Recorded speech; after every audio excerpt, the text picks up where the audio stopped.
Six class बच्चे कैसे हैं? सब लोग ठीक ठाक हैं? अच्छा, सिक्स क्लास हमने उर्दू की जो है ग्रामर स्टार्ट की थी। आज हम स्टार्ट कर रहे हैं मज़मून। ठीक है, मज़ामीन हमने दो करने हैं, कायदे आज़म और इल्लामा इकबाल। आज हम करेंगे कायदे आज़म। ठीक है, इसको देखें आप। जो जो फ़िक्रे मैंने अंडरलाइन किए हैं मैं आपको पढ़ के बताती हूँ। इसको आपने राइट करना है और साथ में याद भी करना है। सिक्स क्लास मतवज्जा हो जाए बेटा। यहाँ से हम स्टार्ट कर रहे हैं। कायदे आज़म मोहम्मद अली जिन्नाह बानी पाकिस्तान हैं। ठीक है, पाकिस्तान को बनाने वाले, बानी पाकिस्तान का मतलब है। आपके वालिद का नाम पूंजा जिन्नाह था। कायदे आज़म कराची में 25 दिसंबर 1876 को पैदा हुए। आपने इब्तदाई तालीम कराची से हासिल की। मैट्रिक के बाद आप आला तालीम हासिल करने के लिए इंग्लिस्तान चले गए, जहाँ से आप बैरिस्टर बनकर वापस आए। ठीक है, इंग्लिस्तान से आपने बैरिस्टर की डिग्री हासिल की। आपने कराची में वकालत शुरू कर दी, लेकिन जल्द ही बम्बई चले गए। ठीक है, इसके बाद आप जो हैं ये देखें, यहाँ से स्टार्ट करें। आप कांग्रेस में शामिल होकर मुसलमानों को मुल्क को जो है ग़ुलामी से निजात दिलाना चाहते थे।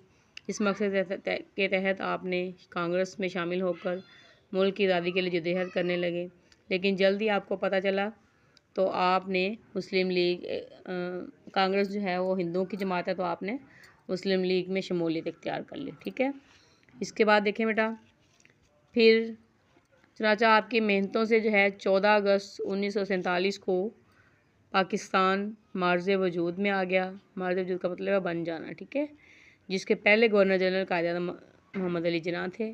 ठीक है, कायदे आज़म मोहम्मद अली जिन्नाह इसके पहले गवर्नर जनरल थे। दिन रात की मेहनत और परेशानियों के बाद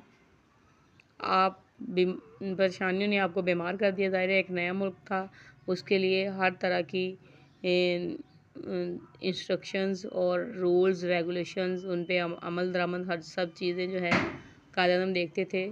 तो उसने आपको बीमार कर दिया इन कामों ने, और आप 11 सितंबर 1948 को वफ़ात पा गए। पाकिस्तान बनने के एक साल बाद आप वफ़ात पा गए। कायदे आज़म मोहम्मद अली जिन्नाह का नाम हमेशा सुनहरी रूफ में लिखा जाएगा। आपका शुमार दुनिया की ऐसी अजीम शख्सियात में होता है जो अपने अजीम कारनामों की वजह से लोगों के दिलों में हमेशा ज़िंदा रहती हैं। आपका मज़ार जो है कराची में है। ठीक है बेटा, सिक्स क्लास इसको अच्छे से देखें। जो मैंने लाइनें अंडरलाइन की हैं इनको लिखें दस्ते के ऊपर, साथ में याद भी करें। और इसको बेटा इसमें आपने शामिल कर लेना एंड में कि 11 सितंबर 1948 को आपकी जब वफ़ात हुई तो आपका मज़ार कराची में है। ठीक है, तो ये एक फ़िक्रा आपने ऐड कर लेना है, फिर आपका ऐसे कायदे आज़म कंप्लीट हो जाएगा। अल्लाह हाफ़िज़ बेटा।